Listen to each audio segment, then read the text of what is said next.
I'm going to give the floor to start with this session to Betty and Bryce from the OECD, who will talk about rule of proofing to improve policies. So, Betty, you have the floor. Good morning, everyone. I hope you're hearing me okay. Thank you for the invitation to this very interesting discussion and workshop today. I see some familiar names that are colleagues and new friends.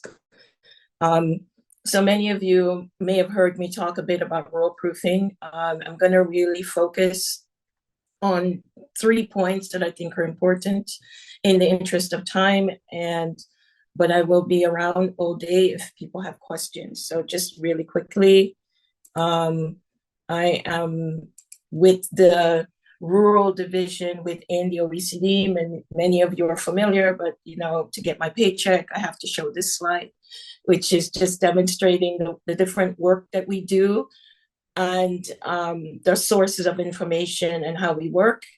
And our conferences, our rural policy reviews, some of which are ongoing, thematic work, lots of discussions across these have led to the information that I'm going to share today.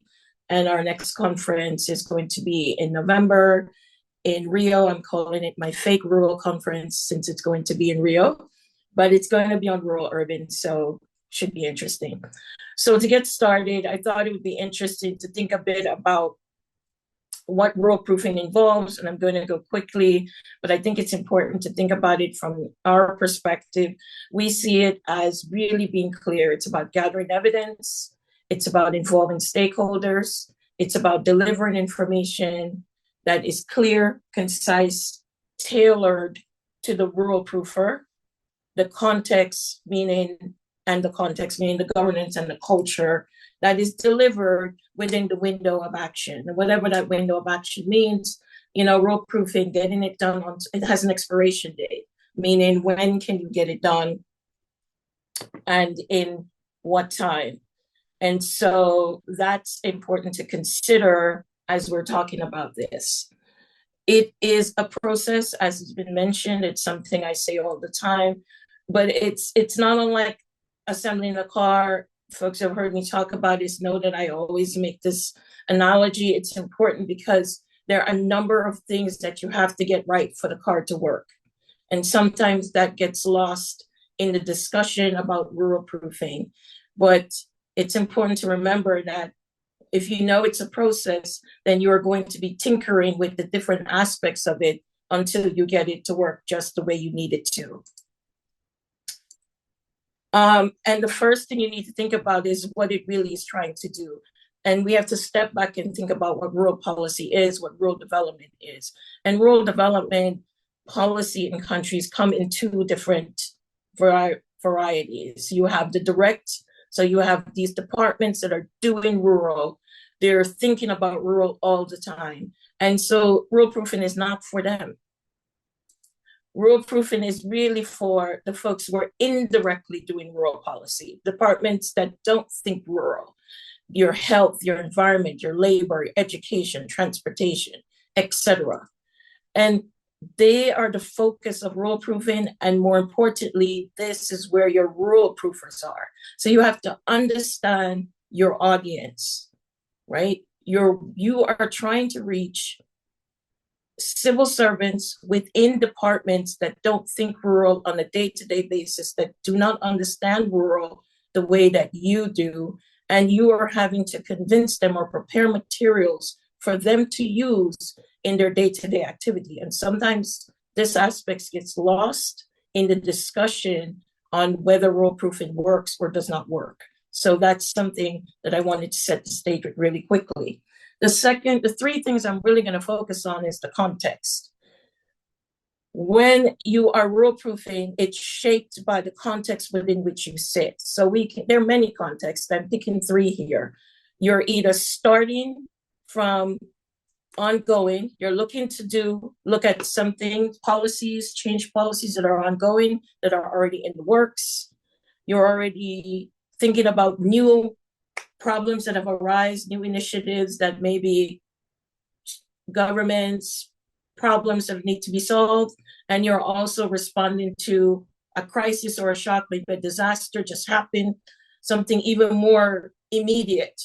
But these different circumstances will shape your rural proofing approach, whether you're doing it at the national, regional, or local level. It shapes the context, it shapes how you engage, it shapes the products you're using. So this is where your rural proofing starts to, you really need to think about it as being more nuanced, this process. Again, keeping the car in mind, here you're tweaking to suit the process that you, the context that you have. Then you need to think about intelligence, as I call it, your evidence. Your rural proofing intelligence is important to support your process. And that is, here we framed it in the paper in 3 different ways. State of rural, indicators that give a really good sense of what's going on in rural areas. Remember who the rural proofers are. Remember your audience. So giving them something, access to something that gives them a good sense of what's going on in rural is important, but might not be enough. Then you have a different type of evidence. And again, this is just a suggestion as how to kind of arrange your intelligence. Here you need, if there's a problem, think about the context that's being solved. Now you need data. It's not enough to say, what about rural? You need some data to show the potential impact of the decision that could be taken and having that be affect rural. And third, which is more dynamic and less used, but I would encourage, is showing how regions can, and rural regions can contribute to solving the problem. And this is something we call rural value added data, which in our opinion has 2 roles. It helps to change the narrative on rural, to help communities see, people see rural as contributors and actors that you should work with. More importantly, thinking about how you engage stakeholders. You can bring in stakeholders, your experts, your technical experts, your statistical agencies can help you with the gathering the quantitative aspects of the information. Experts can help you make sure it's translatable, relatable, etc.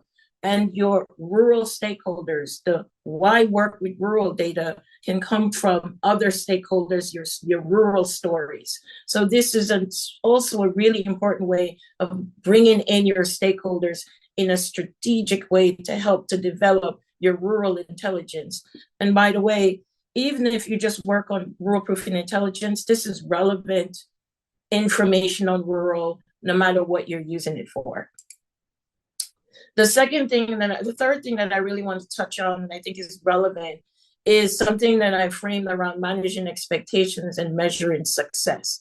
Because we hear a lot about what do we think rural proofing is going to do, and how do you measure success of rural proofing? When is it a success? So how do you measure the success of rural proofing? Is this success, rural proofing, you've done your rural proofing, you've revealed a negative consequence, action has been taken. So this is what I hear the most. Rural proofing is effective because these 2 pieces have happened, and rural proofing is a success. Here we hear rural proofing. I've also heard that rural proofing has done, you have information, no action has been taken. So I'm hearing rural proofing less effective because no action has been taken. We like to argue actually rural proofing is effective. Here we remind our members that no matter what you do, rural proofing is a process, but it cannot force a policymaker to act. And that's why we have to manage expectations about what rural proofing can and cannot do.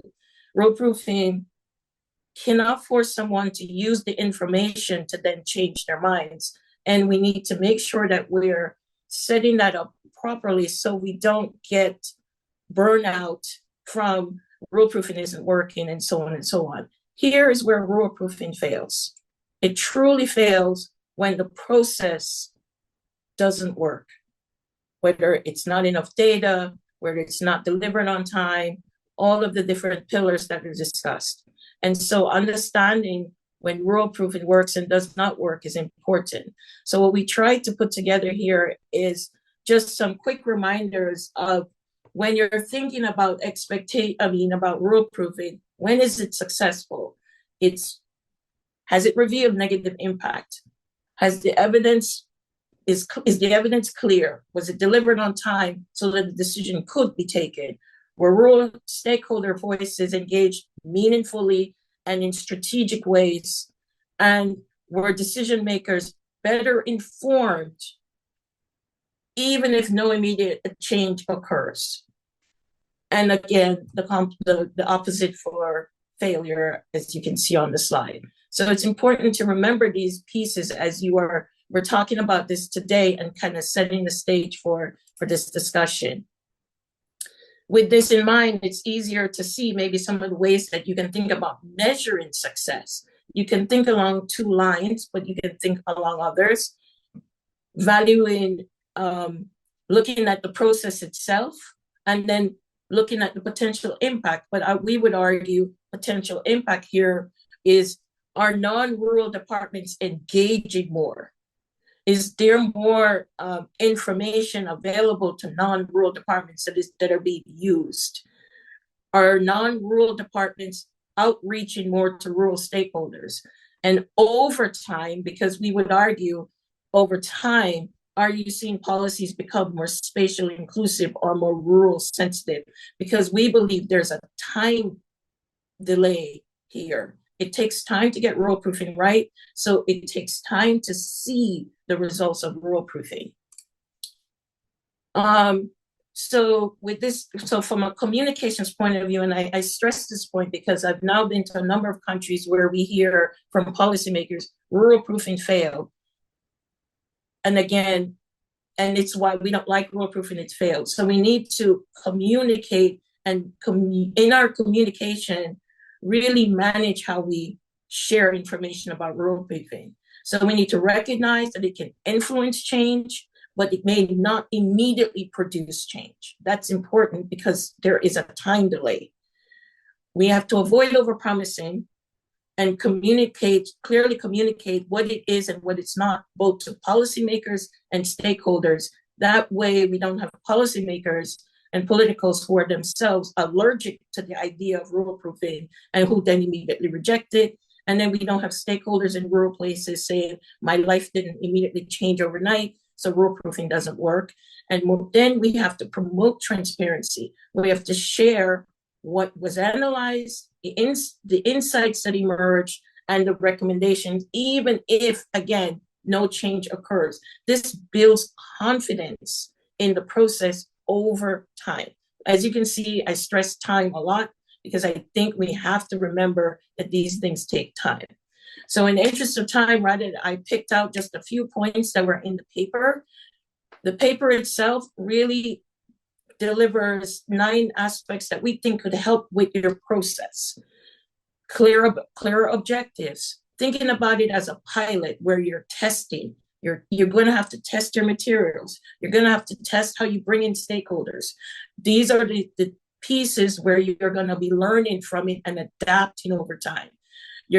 I am allergic, we're on the record, but I am personally on the record of saying I'm allergic to the idea of political will being something that you're dependent on. Instead, we say use political will, if you have it, to strategically embed rural proofing with your civil service, because politicals change over time, administrations change, but civil servants, your rural proofers, remain. So how can you strategically use having political will to bring non-rural departments into the room, to have conversations that you need to have?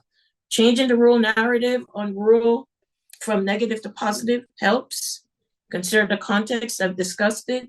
Design the model with the civil servant, that rural proofer in mind, very important, which means when you're bringing stakeholders into the room, bring the rural proofers.